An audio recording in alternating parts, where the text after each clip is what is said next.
Is there something that you found that the county was pretty well prepared for in terms of this coming up, or something, considerations coming up that the county was well positioned to handle? You know, we have our business continuity plan has been critically important. That really is that overall roadmap for responding to a crisis situation. So that was helpful throughout this process, but I think just having a wonderful leadership team that knows what they're doing, they're very confident, they know their areas well, and they all understand the mission of the county in serving citizens in a respectful, innovative, and fiscally responsible way. So as we had to literally, in a matter of a week, truly transform the way that we provide services to the public, they have taken what would normally happen sometimes over the course of 10 years and done it within a short period of time. You know, we started off with between 75 to 100 people working remotely. We now have over 1,000 people working remotely.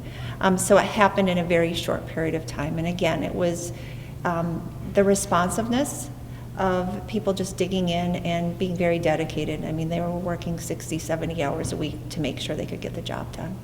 I was talking with Nicole Swanson at the Job Services, the Career Services, and she made the comment, this was last week, that it took a couple of weeks just to understand how to do a few things. Yes. And she feels like now the past week or two, it's been, we're really doing it now that we understand the machinations of it. Is that I would say that's a very fair assessment.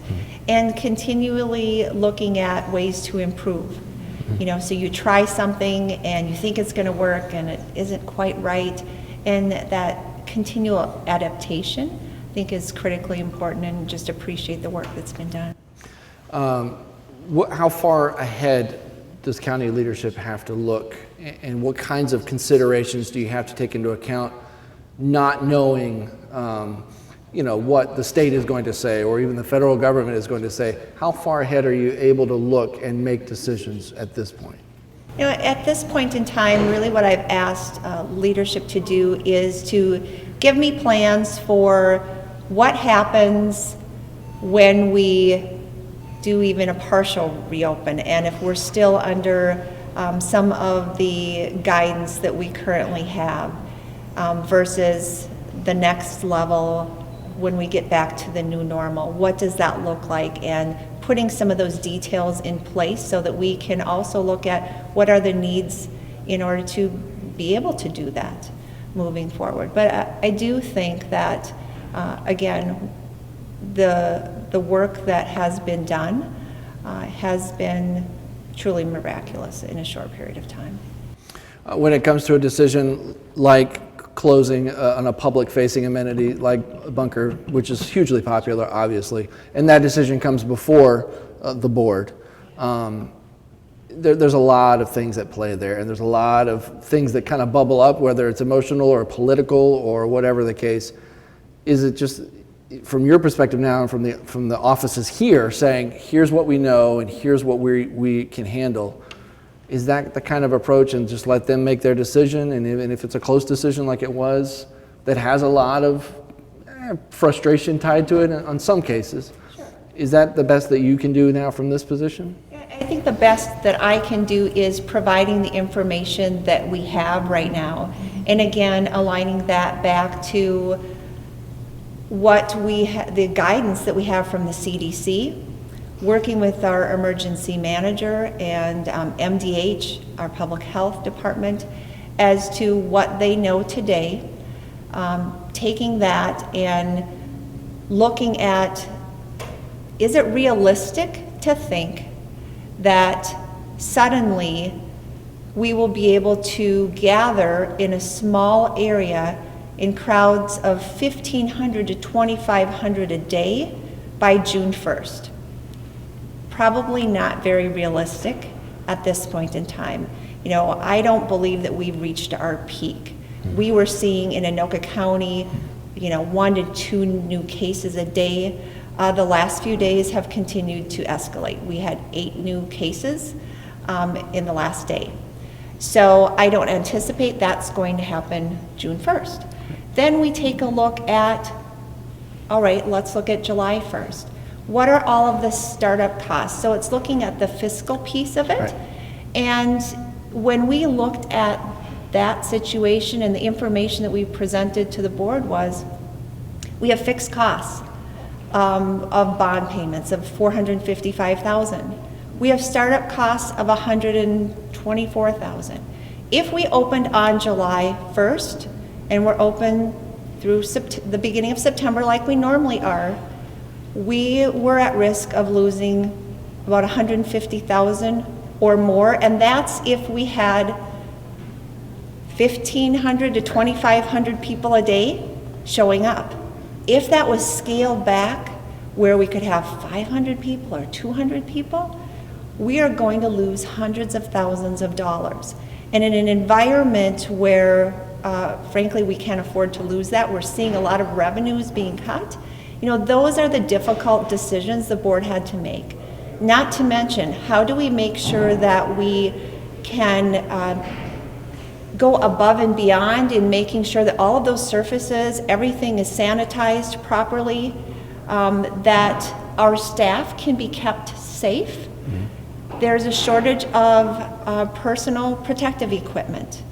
We have folks that have to administer first aid as well as CPR. How do we ensure that those staff are kept safe? And then finally, the overall public is kept safe. So those are some of the decision points or information that the board has to wrestle with, recognizing that yes, people are frustrated. I think that they're looking forward to summer, and it really, I think, was almost like a symbol of hopes being dashed. But we had to make those decisions now because we have to hire staff now and train them properly. So even though it seemed like maybe it was premature, as some might say, it was really taking all of those things and making the best decision that they could at the time with the information that they had. There's more decisions like that, or there are decisions where that amount of consideration is being taken. It just may be that may be the most publicly impactful, right? I would imagine that your time right now is full of those kinds of decisions. Absolutely. I mean, when we look at our library services, we look at our license centers, you know, we look at those folks who are providing services to the most vulnerable in our community. We are continually looking at how can we continue to provide those mandated services where something like Bunker Beach is one of those really nice things to have.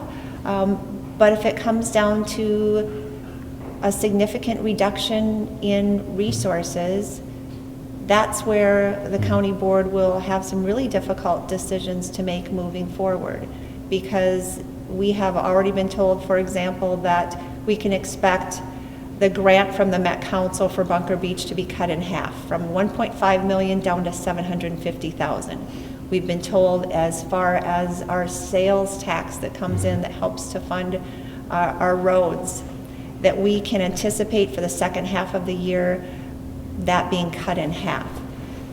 Those sorts of situations are playing out in all different areas and all different departments. And at the end of the day, the county board members will have to take a look at, is it more important to take those limited resources that we have and provide additional 911 services or additional staff in 911, or is it more important to provide a nice amenity? So those are the difficult decisions, I think, that will have to be made in the coming year, because resources will be limited. We have seen thousands and thousands of people up and down Main Street losing their jobs. They're struggling to make ends meet.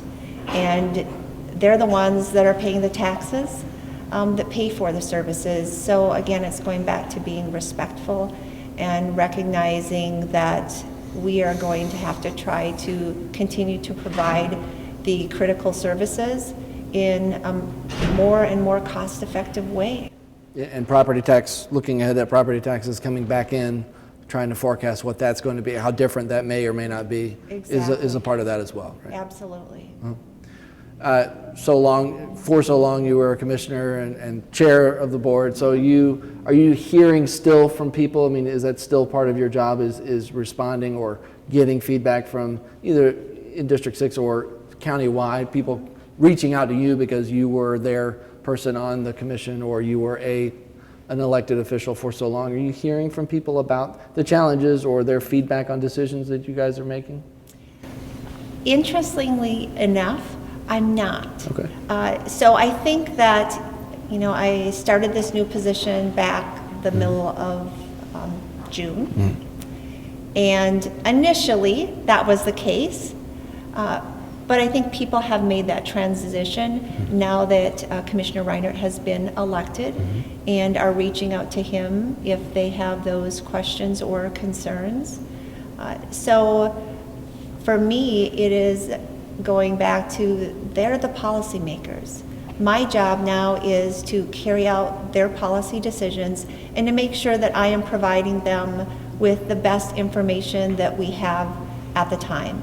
And unfortunately, in a crisis situation, many times you have to make decisions based on incomplete information, and you may not have all the answers until next year at this time, after you've already had to make that decision.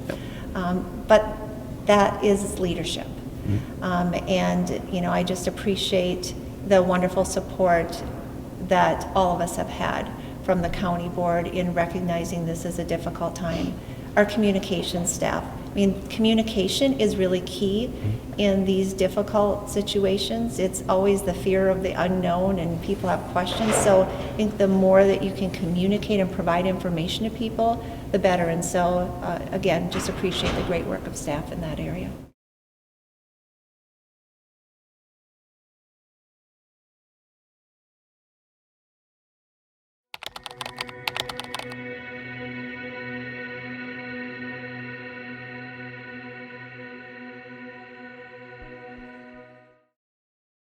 There are 16 million children struggling with hunger in America.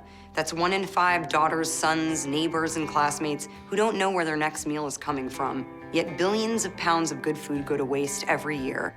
It's time we do something about it. Feeding America is a nationwide network of food banks that helps provide meals to millions of kids and families in need. Visit feedingamerica.org to help them feed even more. Together, we can solve hunger. Together, we're feeding America.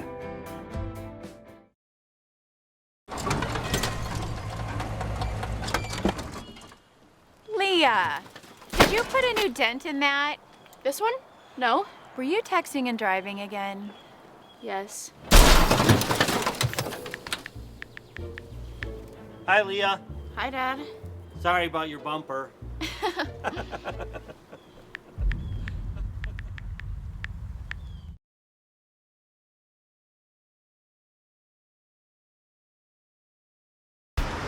Look at you.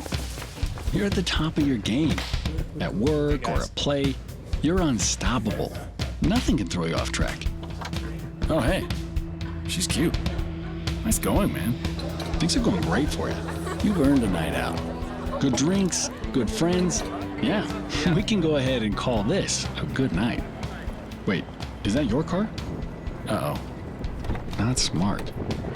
Yeah, I saw that coming. Say goodbye to her. Ouch, that'll hurt your bank account. You're looking at around 10 grand in fines, legal fees, and increased insurance rates. I hope you like eating frozen dinners. Alone. Let's try this again. Smart move. Because buzz driving is drunk driving.